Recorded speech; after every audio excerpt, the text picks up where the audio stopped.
For the name of discovery, we must explore, Ensign. Been scared. Ha ha! That's perfectly normal, my boy. Just squeeze your eyes shut as we journey through The Lion's Den.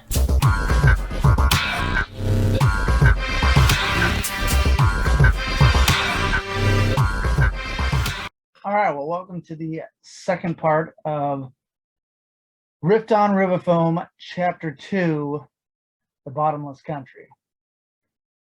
So it's The Bottomless Country, Part 2. During this story, during this telling of the story, you may see a special guest pop up here and there. Special guest or two. We'll see what happens with that. Okay, well, let me go ahead and get to the beginning of this. All right, so last time we left our heroes, who were the Dimension Surfers and the Orb Manifested people. They got to the Bottomless Country, and as they're searching for the city ship that they're going to deliver this pouch to, they're going to deliver it to Dr. X, who's a certain Sasquatch. As they're searching for which city ship they're going to find Dr. X on, they get attacked by some pterodactyls, and in which the Orbs had awakened their moon llamas, and now they're moon largans, and so therefore the Dimension Surfers were able to fly around with them. And so after the battle with the pterodactyls, they landed on a few different city ships, but they landed on this certain one, and as they're fighting them there, they are a chimpanzee shows up, and he helps them fight off the pterodactyls. So that's where we are. The Orbs and the Dimension Surfers are at an impasse. They're staring at this chimp who had just scared off the pterodactyls with his coconut bazookas. So the chimp says, "Damn terrorists! Y'all are terrors. Not admitting. Y'all be aware of this. This city, I won't share it." Well, the Orbs and the Dimension Surfers look at the chimp dumbfounded. And after watching the Terras fly off and assuring they weren't coming back, the chimp looked at the Orbs and the Dimension Surfers. And so the chimp continues. "I'm Pluto Beggs, sirs." Well, Pink, she interrupts. She says, "I'm not a sir." But Pluto continues on with his rhymes. "Kudos to your registers. Welcome to Thornton. Y'all are important, because as long as no evil, finna be courtin'." Voltage says to Zwei, he says, "He makes about as sense as you." Well, the Black Orb says, "Look, we need to deliver this pouch to a Sasquatch. You seen any?"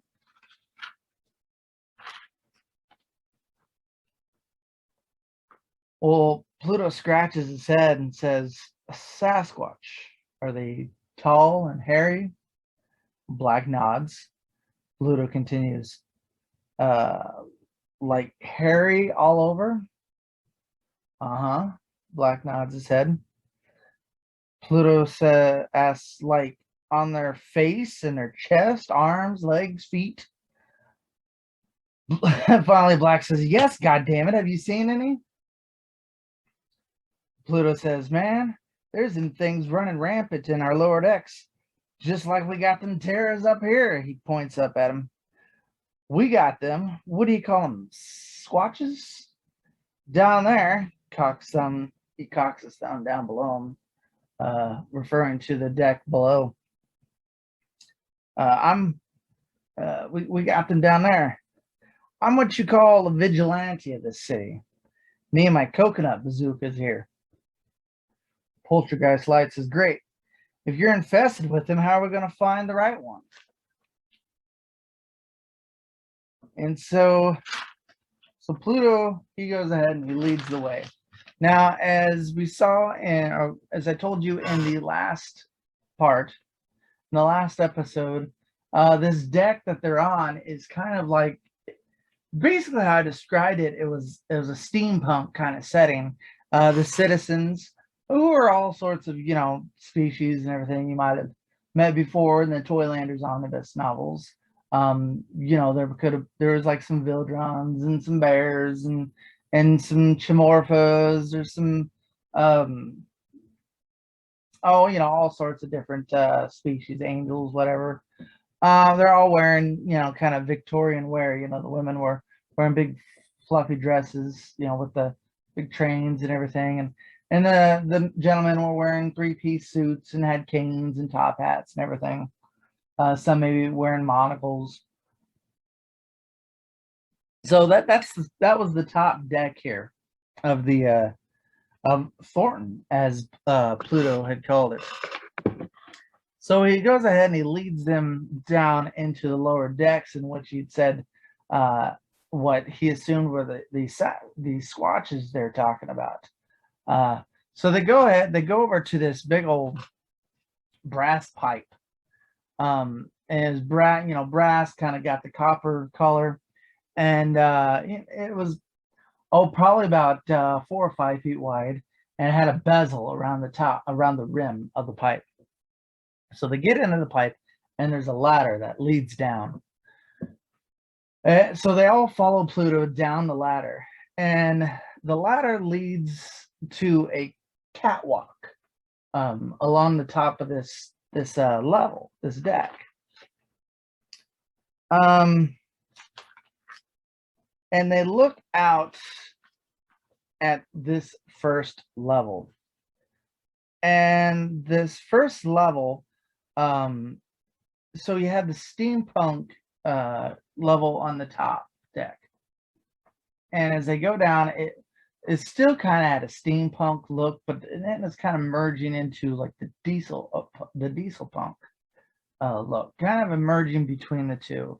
Steampunk, a lot of it's like gears and brass and wood and everything, and diesel punk is a little bit more. You got more of the black colors, lot of smoke. I mean, steam operates on a lot of steam, while diesel operates on a lot of smoke.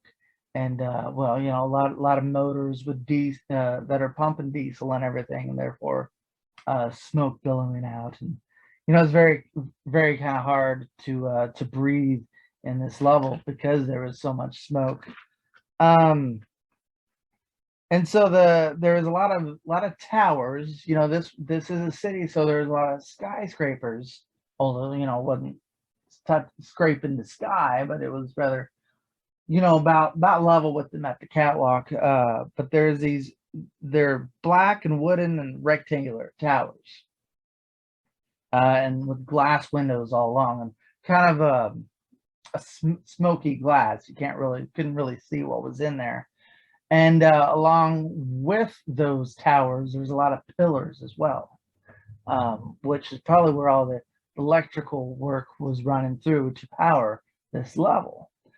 And then on the kind of the surface of the level was the smaller buildings, and they were more like tanks, like bulbs, with windows around them.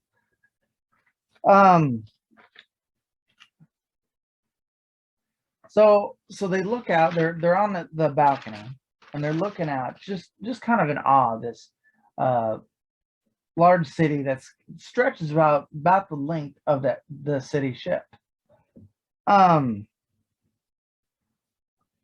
they're standing there, they're looking out, and of course they realize that this is the Thornton that Pluto is talking about. They hear some yelling down on the surface, kind of more in the direction of those tank buildings. So they hear this yelling. Well, Pluto, he pulls out a pair of binoculars, and he looks through, and as he's looking through, the viewport, as he's seeing, is kind of got a green hue, and along the bottom of his screen, there's like a meter, and as Pluto zooms in, the ticker along the meter moves to the right. So as he zooms in, he can see where the yelling is coming from. And there are three big hairy creatures, in which Pluto will assume that these were the Squatches, as they're talking about. So there are three of them, and two of them are smashing the building, the structure. They're smashing it in with their big hairy fists. And as these two are smashing it in, one of them, the other one, is running around and chasing the citizens that are around there. And as he's chasing around, there's an older couple. They're just running from him and screaming. And there's a couple standing to the side. They're yelling at all of the Squatches. They're yelling at them all to stop. Of course, it's not doing them any good. So Pluto, he said, well, fellas. And Pink interjects again. Still not a dude. Well, Pluto continues, says, Grab your umbrellas. Want your squatches? Just set your watches. Dive to the abyss. Strive to reign justice. And Pluto, immediately after he says justice, that he's going to rain justice, he leaps off the balcony. And as he leaps, he lands on the rooftop, because he's pretty much a chimpanzee, he's very agile. So, and it's quite a far leap, but somebody of his regard, first off, he is a chimpanzee, so he's very agile, and he's a vigilante, so he's used to doing this sort of thing. He leaps down and lands on a rooftop. And he continues jumping down to the platforms, to each lower platform, to get to that ground level where the Squatches are and attacking the citizens. So of course they all go ahead and they decide to follow him. The blue orb, he reaches out to the pillars that are closest to them, but they're on each side. And he reaches out to them and he pulls in, and as he pulls in, they crack open and the wires fray out, kind of like when they were fighting with the Terras, and he did this with the lampposts. He bent them over, cracked them open, and got the wires out of them. So he did the same thing with these pillars, which were indeed holding the electrical work of the city. So he cracks open the pillars and he pulls in the wires. And the wires come like tendrils and they grab a hold of him and they pull him down to the rooftop, that first platform that Pluto landed on. And he continues to pull wires from different areas of his surroundings. And those wires continue to ease him down to the different platforms to get to where Pluto was, and henceforth the Squatches. Green, they run along the balcony and they zigzag through here and there and everything, just taking the long way around through the city to get down there. But of course, for Green, it ain't long at all because they're immediately down there, maybe even before Pluto does. Voltage and Zwei, they fly down, they get on their surfboards and they fly on down there, or hover, and then Poltergeist Light flies. Black uses his pocket dimensions and he slips in and out of them, and that's how he gets down there. And Pink, she charges, there's a spot on the balcony on the railing. Well, she charges it, and then she gets over to the other side, and of course by the time she's gotten to the other side, it explodes and it launches her down to that first rooftop. Geronimo! And then she continues doing this to each piece or something that she can find close to her, and she continues doing this until she gets launched eventually down there with the rest of them. So now that they're all there, and these Squatches, of course they notice that they're there. Well, of course they're kind of familiar with Pluto's reputation. they're a little fearless. So they're, of course they got a good battle ahead of them. I mean, they're not just attacking helpless citizens now. They've got themselves a good fight now. Of course, Pluto is shooting the coconuts out of his bazooka. That's why he manifests the blade with the emerald in his forehead, and he's slashing at them, and Voltage is pulling down the lights from wherever he can to bend them and blast them at them. Of course, that's hitting them, kind of maybe taking a little bit of their fur off. Pink is grabbing whatever she can, rocks or whatever that's on the ground. Charging them up with her kinetic energy and throwing at them, making little bombs at them. Black is going into the pocket dimensions, and of course taking some from some of the little bombs that Pink has created and slipping around, kind of like how they did with the pterodactyls. Blue is pulling out the wires from different areas and grabbing onto the squatches and pulling on them and stuff. And green is wisping around and smacking them wherever they can. And eventually they fight off these squatches. And the squatches, they run off. They don't kill them. They just run off, kind of like what the Terras did. Well, the young couple that Pluto had seen in the binoculars that were yelling at them, trying to get them to stop. Well, they think Pluto. Of course, they all know who Pluto is. He's the vigilante. He's the protector of their city. I thinks Pluto and his friends. Don't necessarily know who these friends are. They're kind of new, so I don't know. Maybe Pluto's got himself a team. I don't know, but they think Pluto, and so this young couple is a male and a female. They're both Vildrins, and they think Pluto and the friends, and say, well, we tried to stop them, but obviously we couldn't. Well, so after the couple thanks them, and the older couple, of course they express their thanks, and the tanks around them, the smaller buildings in which the squatches were smashing in, well, that was their place of business. Of course, they're gonna have to rebuild now, but at least they're chased off. So after they had the given the regards from the citizens and everything, and Poltergeist Light, he says, well, he, after fighting the Sasquatches, fighting these what Pluto assumed were squatches, of course, he had possessed one of them and attacked them with while he was in their body and everything, and jumped out and shape shifted into one, just like what he does when he battles. He really was able to study them a little bit more than the others were, because the others were just caught in the heat of the battle. And of course, Poltergeist Light, given the prowess and the powers that he has, he is able to study the enemy a little bit more. And so he says, those aren't Sasquatches.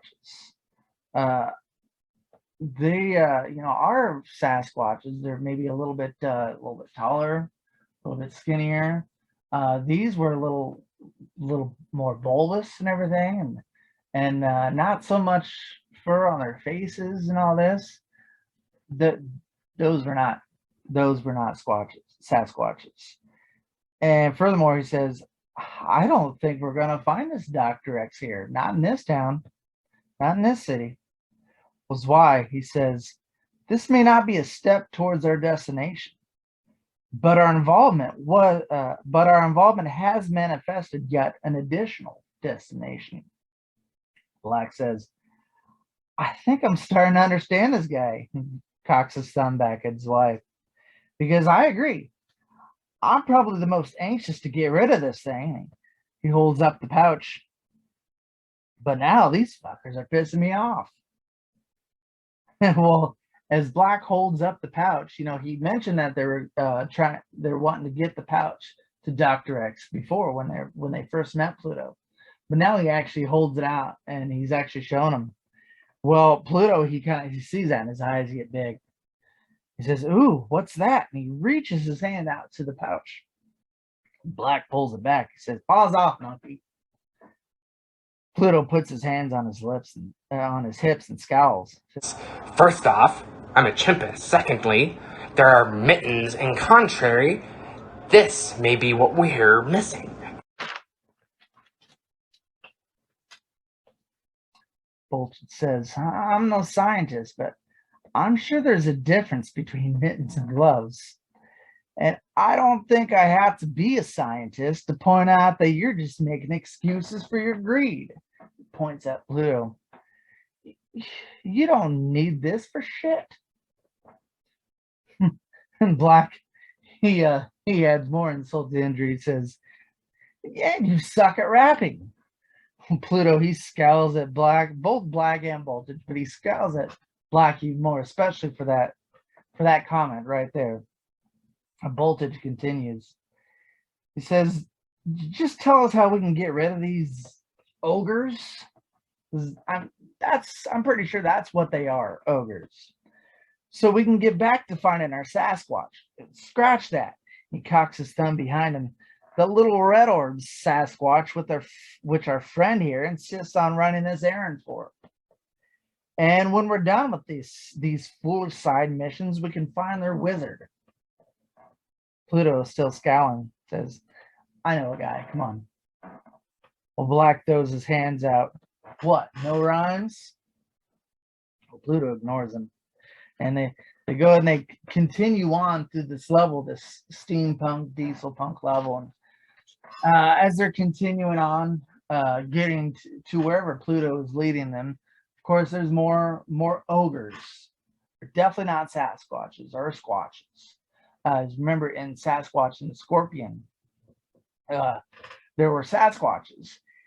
In Dimension B, there were Sasquatches, but there were also Squatches, which were kind of the underbelly of society, kind of the hippies in which Erickson had studied. But they definitely weren't them. These were ogres indeed.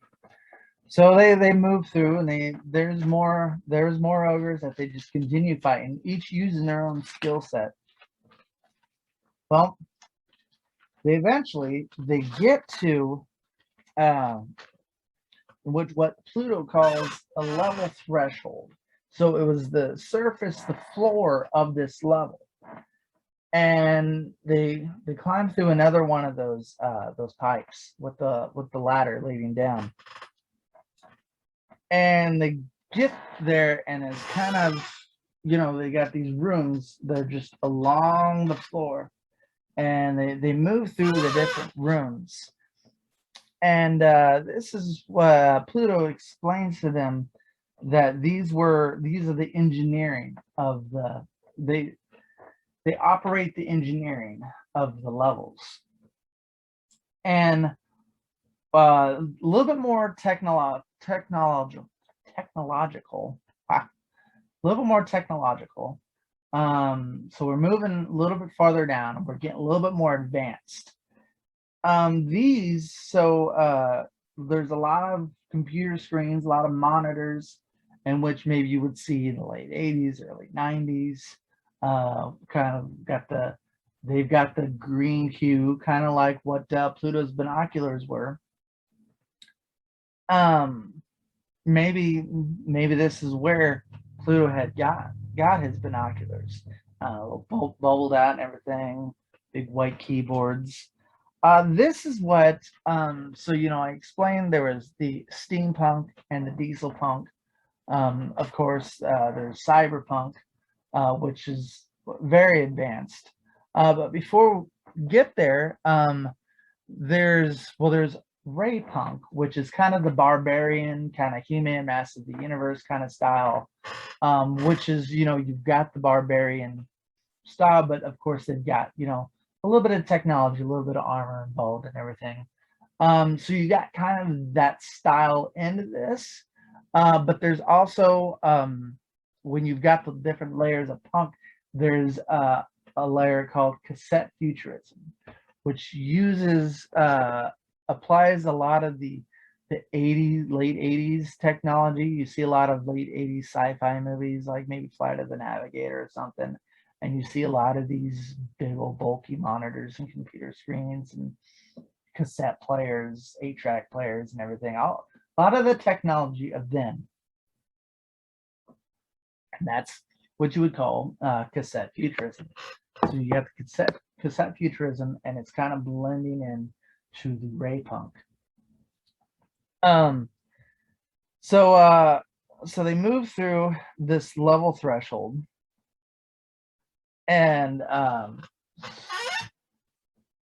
they find another. There's an opening with the ladder, and they climb through, and they get to the next level.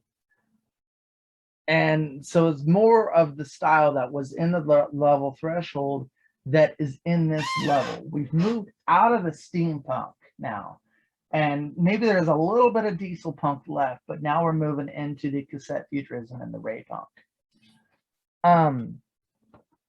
And so they move.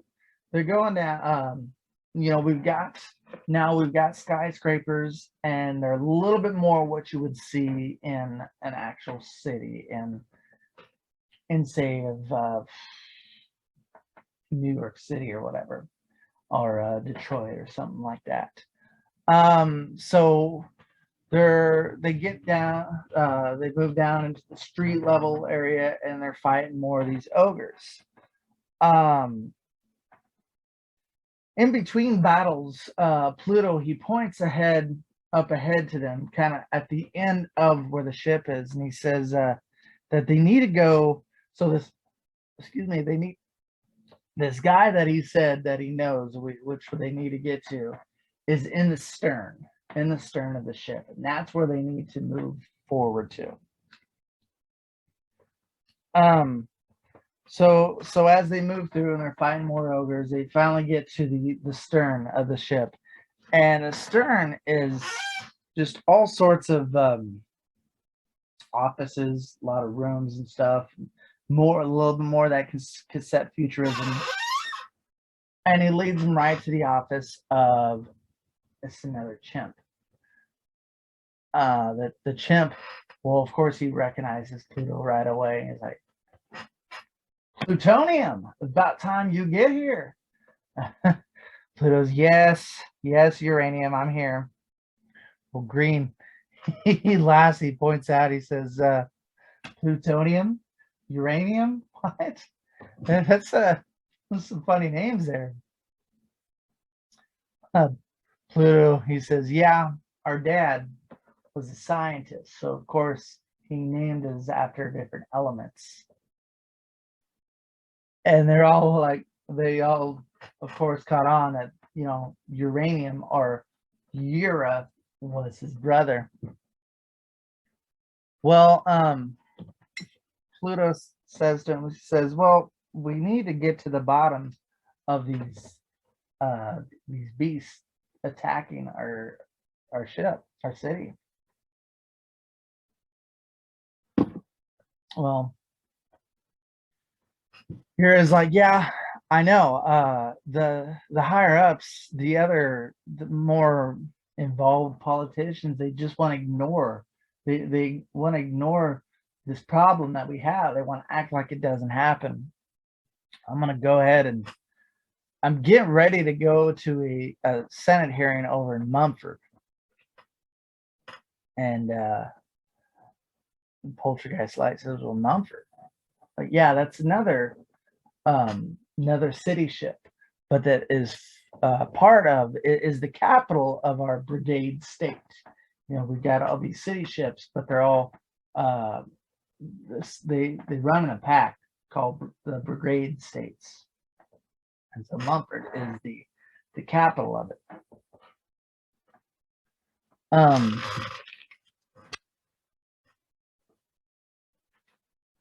And then Yura continues, says, well, you didn't hear it from me, but Word is from the underground is that the ogres are docked at the hull of Thornton. Pluto says, well, why haven't I heard that? It says, because the underground is who's yeah, the underground is who's talking, and they don't need saving, or they don't need your services at all. Have you even been to the underground or the galleon? Pluto thinks about it. He's like, you know what? Now I don't think we really have. So they leave Yura's office, and they go back through this level 2, this third level, which is the Ray Punk cassette futurism level, and they finally get to the surface, to that level threshold. And unlike the level threshold that's above them now, that one had, you know, all sorts of the engineers and everything all working away at these computers. Well, this one, it had the same rooms and everything, has computer screens and all that. But this one was abandoned. Nobody is in it at all. Also, whereas the level threshold there and on into the level 2 was a lot of grays, a lot of light grays, a lot of whites. This threshold, this threshold is everything is black plated and a lot of little green lights in them. So now we have moved from cassette futurism into cyberpunk. And just like how they moved from levels to level thresholds, they moved in through to another pipe with the ladder in the down that leads them into. And so they go into the galleon of the city ship of Thornton. And this, so that black plating and the green lights continue. And this is the whole ambience of this level 3, or the galleon, if you will. And this is kind of a gothic cyberpunk. A lot of the people, all the citizens, wearing trench coats or have punk hairstyles like mohawks, Liberty spikes or whatever. A lot of tattoos and all this. And you know, saying kind of the same citizens that were up there before. There's some Vildrons, some bears, even some chimpuses, in which Pluto had called them. That was, so they're not necessarily chimps, not necessarily people. They're chimpus, is the name of their species. There was a few of them and everything, and just casually carrying on. You know, some of them maybe some of them are riding a little bit or whatever, but they just acted without a care in the world. This is definitely not an area in which needed Pluto's services. And not only that, but there was a lot of green ooze. Everything was dripping with green ooze. And also, there were ogres down here, but they weren't really attacking the citizens or anything. The citizens were working with them, and they were maybe causing mayhem together. You know, Pluto, they definitely didn't need Pluto's services. Well, as they're looking around and, you know, trying to get to the hull of the ship, well, Black, he's kind of liking this. He's like, you know what? This ain't so bad here. I think this is a place where I could just stay, you know, and I think that's exactly what I'm going to do. Well, Blue, he's like, but you're the one that wanted us to take this damn pouch to this Dr. X for the little red orb.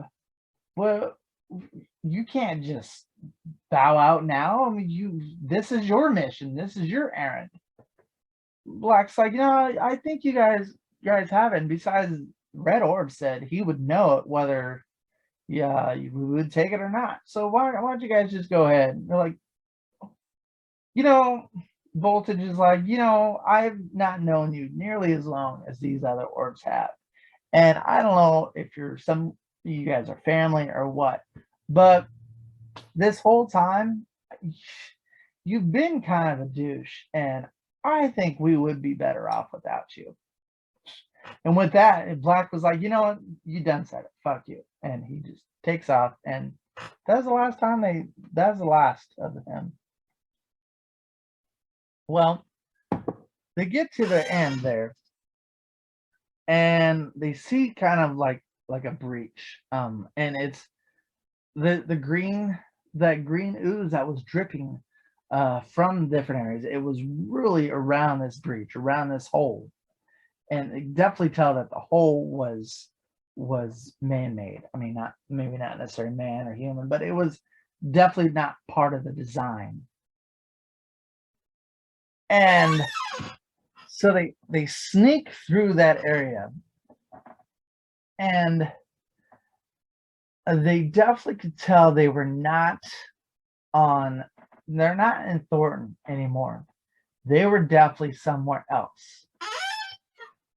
And they could see that now they're in this level where all sorts of tubes and everything flowing around. And there were Sasquatches here. There definitely were. There was ogres running through that breach back and forth, and they're moving. They had things in their arms. It looked like they were taking things from Thornton and bringing them in here and going back out, moving on through. And they were bringing them to these Sasquatches. These Sasquatches, they were wearing white lab coats. Every one of them wearing white lab coats. Some of them wearing glasses. And the surfers and Pluto and what was left of the orbs. So now we've only got the blue orb, we got the pink orb, and we've got the green orb now. Of course, yellow had died back there in Crosspath, and black has now stayed in the galleon of Thornton. So that's who we've got left now, and they're kind of sneaking around. They don't really want to, especially here, they really don't want to fight any ogres on their level, in their environment. So they're kind of sneaking around, kind of checking this place out. And well, Zwei, he says, the Sasquatches have a very familiar origin in which two of my eyes. Voltage, he kind of chuckles. He says, well, I'm pretty sure I can tell you what he means by that. And all of these Sasquatches here, not to be stereotyping or anything, but they look like our buddy, our fellow Cybertonian, Erickson. And I kind of have the feeling now who this Dr. X is. And that's where I'm going to leave you there.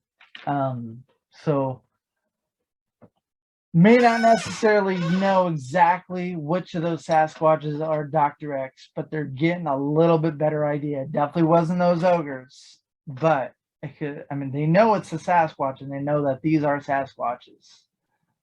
So they're a little bit closer to delivering this pouch. Now, Black is gone, and the holder of the pouch, he gave them, I failed to mention, but he gave them the pouch. He gave Blue the pouch. He gave him the pouch to continue to deliver to Dr. X. And so they're a little bit closer to finding this Dr. X, but it may be a little more difficult because there are several Sasquatches who all look identical to Erickson, and which was the main protagonist of Sasquatch and the Scorpion. So tune in next time. We will find out a little bit more, but now we have moved out of Thornton and may very well have moved out of the Bottomless country.